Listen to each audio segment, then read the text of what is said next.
유형은 토지 독점이 국가 재정을 파탄으로 몰고 간다고 보았던 그는 토지를 국가 소유로 하여 농민들에게 골고루 나누어 주어야 한다고 주장했다. 변산반도의 아랫도리에 나지막한 산들이 놓여 있고 그 한가운데로 작은 시냇물이 졸졸 흐른다. 그 시냇물가에 아늑한 한 마을이 있는데 이곳이 부안군 보안면 우동리이다.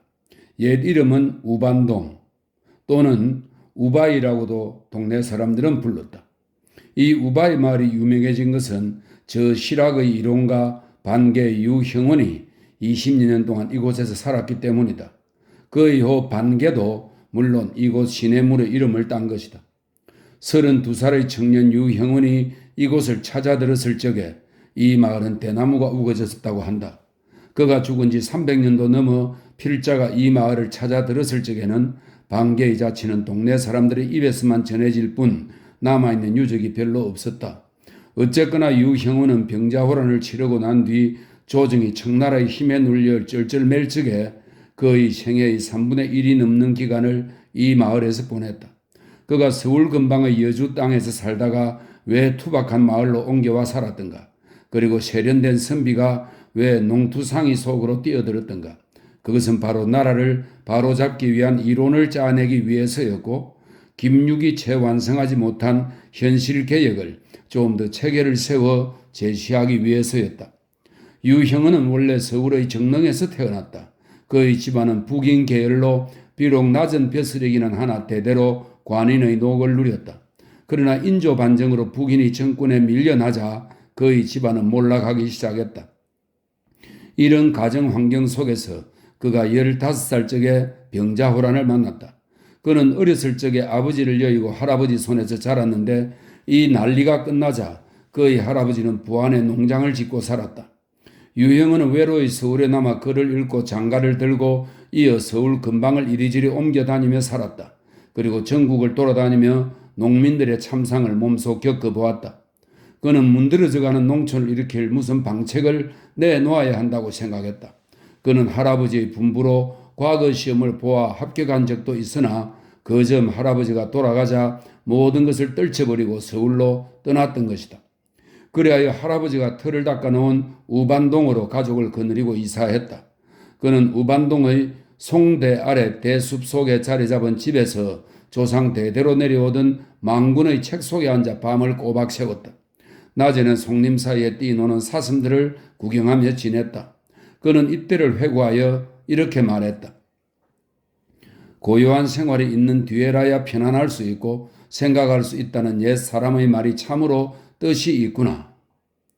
그리하여 그의 집 대나무 살인문은 거의 닫혀 있었고 새벽까지 그의 서실에는 촛불이 환히 켜져 있었고 그가 서실에서 나오는 시간은 아침 저녁 2차례 가묘에 문 안 들이는 시간뿐이었다.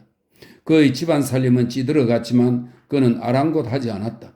그러면서도 언제나 나라에 내는 세금은 이웃을 위해 제일 먼저 바쳤다.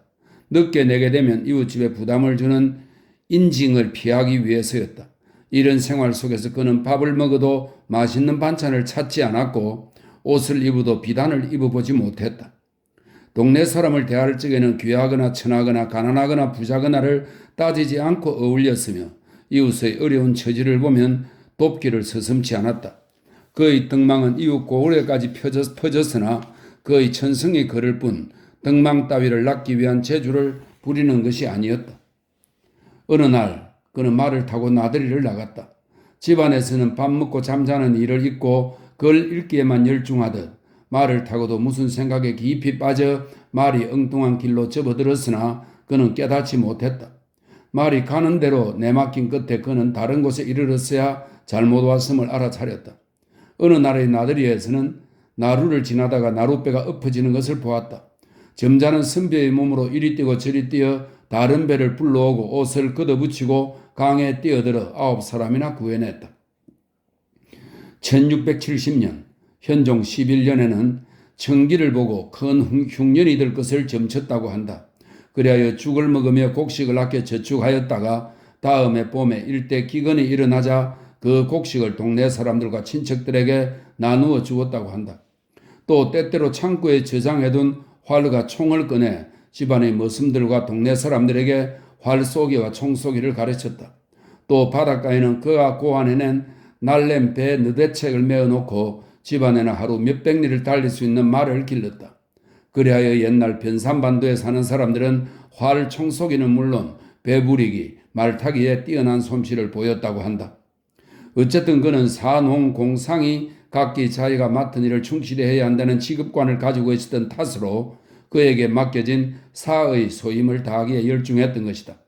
비록 그 자신이 호미를 들고 밭을 매지는 않았으나 농사 짓는 일, 기구를 만드는 일, 장사하는 일 따위를 구별하지 않고 고루 발전시켜야 한다는 소신과 함께 그런 일을 일러주고 방법을 고치고 이끌어주는 것이 사의 맡은 바 임무임을 강조하고 실천했던 것이다.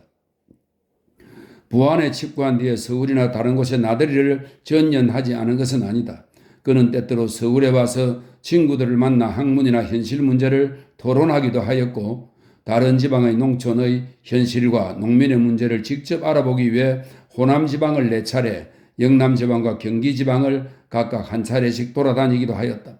그는 자신이 목격한 현실을 토대로 방책을 엮기에 골몰하면서 이런 말을 했다. 하늘이 사민을 내어 각각 그 직분을 주었는데 나는 조상의 덕으로 편안히 앉아 죽이나 얻어먹는다면 이는 천지 사이의 하나의 존벌레이다. 그는 우리나라의 노비가 점점 많아지고 평민들의 수는 줄어들어 국가의 재정과 힘이 점점 빈약해지는 현실을 통탄했다. 왜냐하면 노비는 양반에 매어 양반의 일만 해줄 뿐 노역에 동원되지도 않고 군대에 나가지도 않고 세금도 내지도 않으므로 나머지 부담은 모두 평민들이 져야 했기 때문이다. 그는 끝내 현실개혁 이론을 하나의 책으로 묶어 세상에 내놓았다. 1670년 마침내 방계수록을 완성한 것이다. 실로 국가 방책에 관한 저술을 시작한 지 20여 년 만에 이루어진 것이다. 그가 책을 통해 얻은 지식, 농촌에 살면서 직접 보고 겪은 것, 각 지방을 다니며 실증을 수집한 사례를 전부 정리하여 그때그때 보고 들은 것을 기록했다는 뜻으로 겸손하게 책 이름을 수록이라 붙인 것이다. 현실 개혁을 위해 첫째로 든 것은 토지 제도의 개선이었다. 그는 17세기에 들어와 토지 제도가 극도로 문란해져 토호와 일부 특수 양반층이 대토지를 소유하는 일이 앞 시대보다 점점 확대되어가는 토지 독점이 바로 국가 재정을 바탕으로 몰고 간다고 보았다. 그리하여 공전 균분의 방법으로 이를 해결해야 한다고 주장했다. 곧 토지를 국가 소유로 하여 농민들에게 골고루 나누어 주고 그에 따른 세금을 거두어들이고 군대에 대한 부담도 아울러 지워야 한다고 주장한 것이다. 이어 과거 제도가 일부 양반층에게만 자격이 주어져 있고 그런 속에서도 특수 문벌에게만 벼슬이 치우쳐져 있기 때문에 이를 각 지방의 인재를 고루 쓰는 원출 방법으로 바꾸어야 한다고 했다. 또 양반에게 얽매인 노비를 대폭 줄여야 한다고 했다. 어쨌든 그의 주장의 중심은 농지를 농민들에게 나누어주고 농부의 손에만 토지가 있어야 한다는 것이다. 이에 대한 결과를 그는 이렇게 말했다. 공전의 제도가 한결같이 행해지면 온갖 제도가 제대로 잡힌다.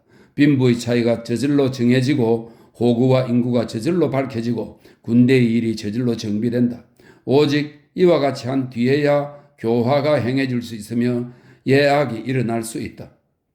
그는 위의 문제 이외에도 국가와 사회의 당면 문제들, 곧 신분제도라든가 복지제도 같은 것에 대해 자세히 문제점을 지적하고 개선책을 제시했다. 이 책을 완성하고 나서 그는 3년을 더 산 뒤 세상을 떠났다. 그는 방계수록 이외에도 많은 저술을 남겼다. 부안에 있는 그의 제자들은 이 책을 조정해 바쳤으나 썩은 벼슬아치들은 외면하였다. 그러다가 그가 죽고 난 뒤 70여 년 만에 영조의 관심을 끌어 모든 조정 대신들에게 이 책을 읽도록 했고 또 이 책을 찍어 사고에 보관하거나 각 지방 관아에 배포했다. 그는 비록 몰락한 가정에 태어나 시골에 은거에 있었으나 자기의 처지를 학문으로 성화한 모델이 되었다.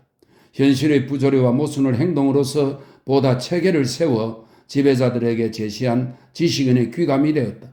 그리하여 그의 학문과 개혁 이론이 후기의 성호학으로 이어졌고 다산 정약용에 의해 꽃을 피웠다. 지금 우바이 마을 옆의 산 밑에는 유형원이 그를 가르치던 옛 시장터만 남아있다. 그러나 그의 망군의 책도 없어졌고 그의 서실도 흘려 없어졌다. 동네 사람들의 입을 통해서만 그에 대한 얘기가 남아 있을 뿐이다.